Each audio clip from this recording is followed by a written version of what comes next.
안녕하세요. 오늘은 2020년 6월 19일 금요일입니다. 오늘 함께 나눌 하나님의 말씀은 아가서 2장 10절에서 16절까지 말씀입니다. 아가서 2장 10절에서 16절입니다.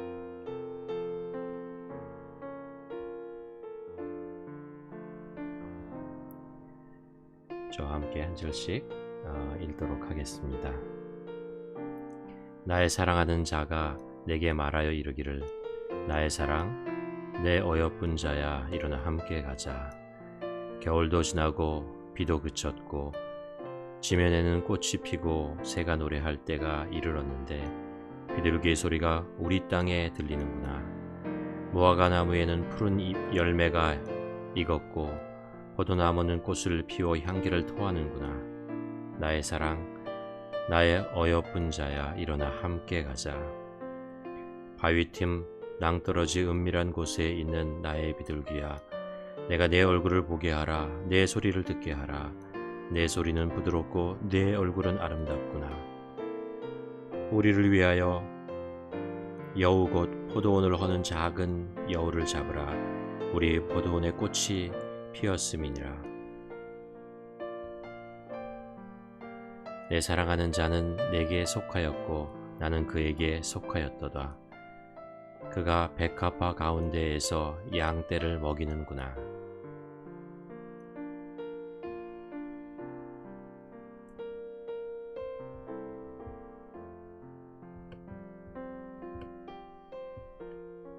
기독교를 대표하는 말 중에 하나님은 사랑이시다 라는 말이 있지요. 성경을 한마디로 표현하면 천지를 창조하신 전능하시고 거룩하신 하나님께서 보잘것없는 죄로 죽을 수밖에 없는 인간을 사랑하시는 이야기라고 할 수 있습니다. 그리고 그 사랑한 독생자 예수 그리스도를 그 인간들을 구원하기 위해서 대신 죽이실 만큼 놀라운 것입니다.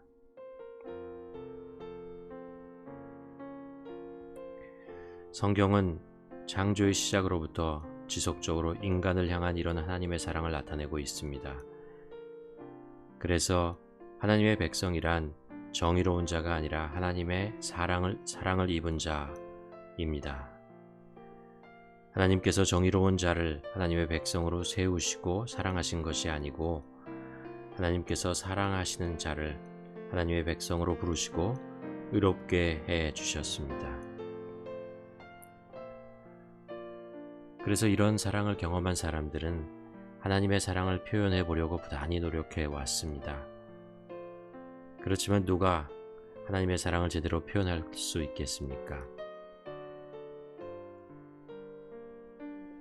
아름다운 럭키 산맥을 아무리 좋은 카메라로 찍어보고 아니면 뛰어난 미술가가 화폭에 담으려고 해도 늘 부족하고 겨우 일부만 표현할 수 있는 것처럼 하나님의 사랑을 인간이 다 표현한다는 것은 불가능한 것입니다. 그래서 우리들이 할 수 있는 최선은 그 하나님의 사랑을 감사하며 누리고 또 흉내내며 주위 사람들과 나누는 것뿐입니다.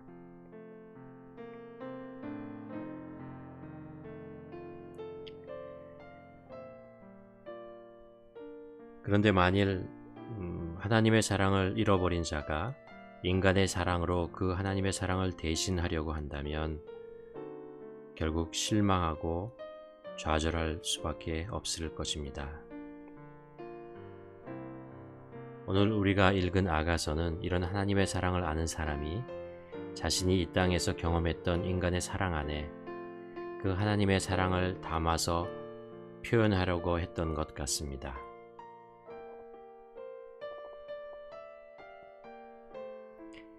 이 아가서는 전통적으로 솔로몬이 지은 5편의 노래 중에 하나로 젊은 시절에 지었다고 알려져 있습니다. 아가서의 히브리어 제목은 노래 중에 노래라는 뜻으로 가장 위대한 노래라는 최상급으로 표현합니다. 우리말 성경은 아름다운 노래라는 의미로 아가서라고 제목을 붙였습니다.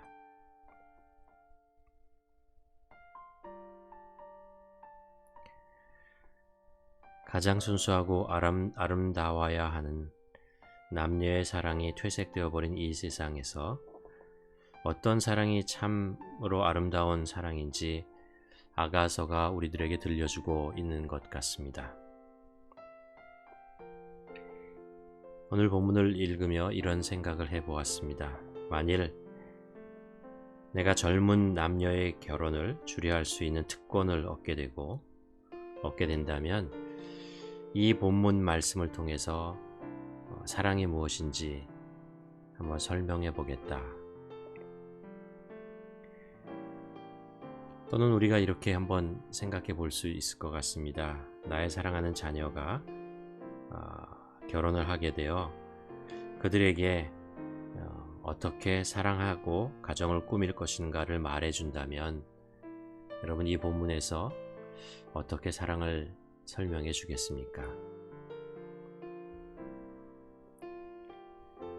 이 본문을 통해서 몇 가지 사랑에 대한 중요한 것들을 우리가 배우고 깨닫고 또 반성하게 됩니다. 첫 번째, 사랑은 사랑하는 상대방을 아름답게 불러주는 것입니다. 오늘 솔로몬의 아가서에서 나의 사랑 내 어여쁜 자여, 나의 사랑 내 어여쁜 자여 라고 10절과 14절에서 사랑하는 사람을 부르고 있습니다. 요즘 젊은이들은 사랑한다는 표현을 하기 위해서 엄청난 노력을 하는 것 같습니다. 때가 되면 선물을 주고 100일 기념식을 하고 또 1년 기념식을 하고 이벤트를 만들고 참 좋은 일입니다. 그러나 누군가를 사랑한다면 그 사람의 이름을 아름답게 불러주는 것만큼 큰 감동을 주는 것은 없을 것 같습니다. 성경에서 목자가 양들의 이름을 하나하나 부르고 양은 목자의 음성을 듣고 알아듣고 쫓아간다고 표현합니다. 하나님의 음성이 거칠고 퉁명스럽고 환한 목소리라면 양들은 그 목자를 피할 것입니다. 그러나 목자가 양을 부를 때는 가장 따뜻한 목소리로 양의 이름을 부릅니다. 예수님께서 부활하신 후 갈릴리에서 베드로를 찾아가셔서 그를 부르시죠. 요한의 아들 시몬아 라고 그의 오래된 이름을 부르던 장면을 기억합니다. 주님은 지금도 나의 이름을 그렇게 부르고 계십니다. 왜냐하면 우리를 사랑하시기 때문이죠.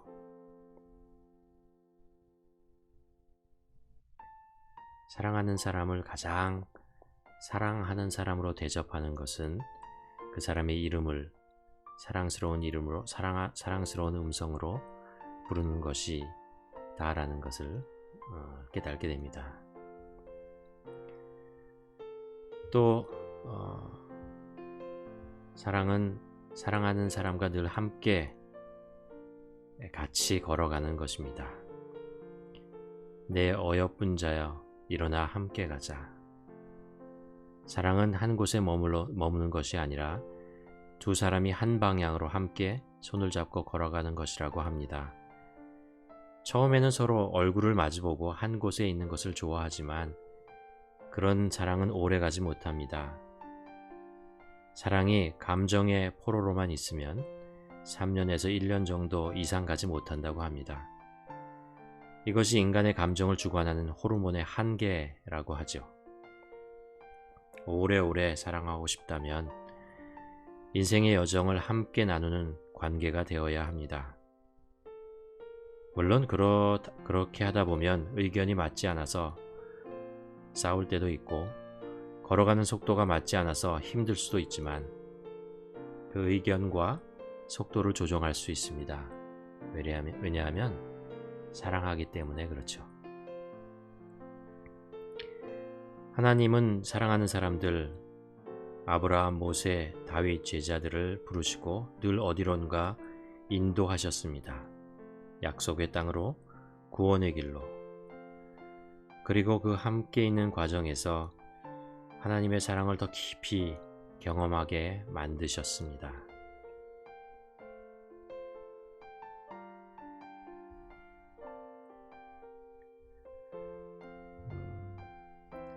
사랑은 상대방의 마음속에 있는 은밀한 소리를 들을 수 있어야 합니다. 14절에 바위 틈 낭떠러지 은밀한 곳에 있는 나의 비둘기야, 내가 네 음성을 보게 하라.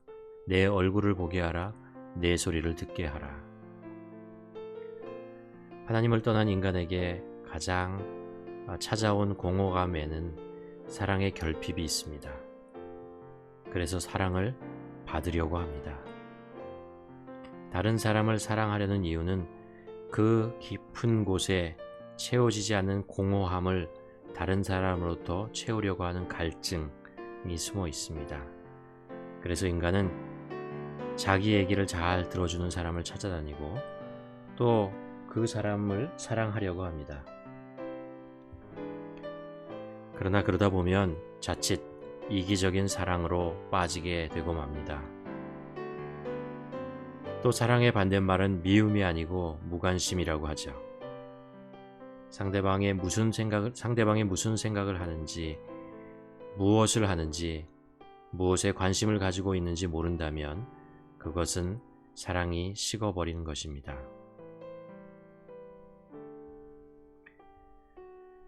사랑은 상대방을 더 알고 싶고 그래서 상대방의 음성을 더 듣고 싶어 하는 것입니다. 하나님은 일방적으로 우리들에게 명령하고 지시하시는 분이 아닙니다. 우리의 이야기를 듣고 싶어 하십니다. 그리고 우리의 음성을 듣기를 원하십니다. 그래서 예수 그리스도께서 하나님의 아들이신 그분이 이 땅에 오셨습니다. 그리고 우리가 살아가는 모습을 보시고 우리의 소리를, 우리의 신음을 들으시고 안타까워하셨습니다. 사랑을 하면 할수록, 오래 사랑하면 할수록 우리는 상대방의 마음속에 있는 소리를 좀 더 분명하게 들으려고 애쓰고 노력해야 할 것입니다. 이미 다 알아 라고 생각한다면 그것은 아는 것이 아니고 사랑이 식어버린 것이죠. 관심이 없으면 사랑이 없는 것입니다. 또 하나 사랑은 상대방을 소유하는 것이 아니라 상대방의 소유가 되는 것입니다. 16절에서 내 사랑하는 자는 내게 속하였고 나는 그에게 속하였도다 라고 노래합니다. 하나님은 우리를 사랑하셔서 이 땅에 인간의 몸을 입으시고 오셨습니다. 그리고 성령으로 우리 안에 오셨습니다. 그것은 우리를 일방적으로 소유하려고 하시는 것이 아니라 우리에게 속하시려고 오신 것입니다. 예수님께서는 마지막 만찬에서 당신의 살과 피를 제자들에게 주셨습니다. 제자들의 살과 피를 빼앗아 소유하신 것이 아니라 우리 안에 들어오셔서 우리의 일부가 되심으로 하나가 되셨습니다. 인간의 사랑이 잘못된 길로 나가는 가장 흔한 예는 상대방을 소유하거나 내 컨트롤 아래 두려고 하는 데서 시작됩니다. 부부간의 사랑도, 부모와 자식의 사랑도, 친구와 친구의 우정도 마찬가지입니다. 사랑은 소유하는 것이 아니라 연합하는 것이라고 성경은 우리에게 가르쳐 주고 있습니다.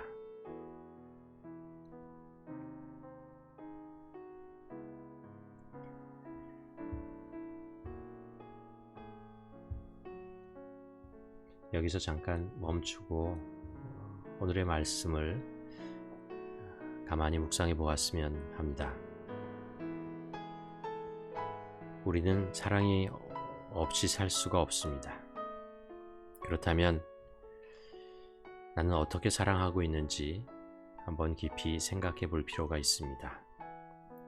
어떻게 사랑하는 것이 올바로 사랑하는 것인지 우리는 계속해서 고민하고 또 배우고 훈련해야 할 것 같습니다. 오늘 한번 이런 질문으로 묵상해 보았으면 합니다. 나는 누구를 사랑하고 있나요? 사랑하는 사람을 매일 아름답게 부르고 있나요? 사랑하는 사람과 함께 걷고 있다고 느끼고 있나요? 사랑하는 사람의 내면의 소리에 관심을 가지고 있나요?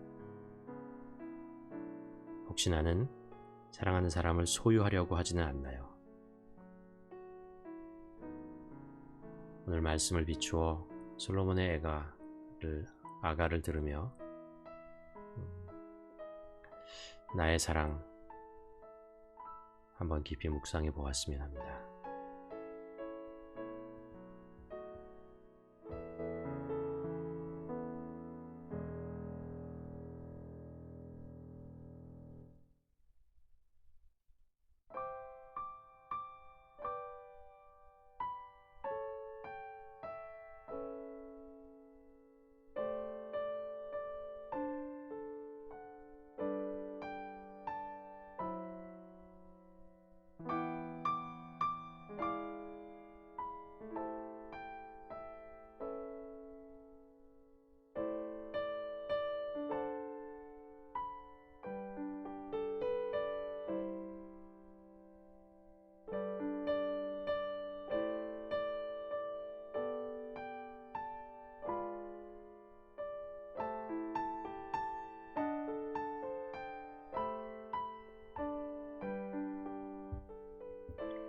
하나님 아버지, 오늘도 우리는 하나님의 사랑 안에서 살기를 간절히 소원합니다.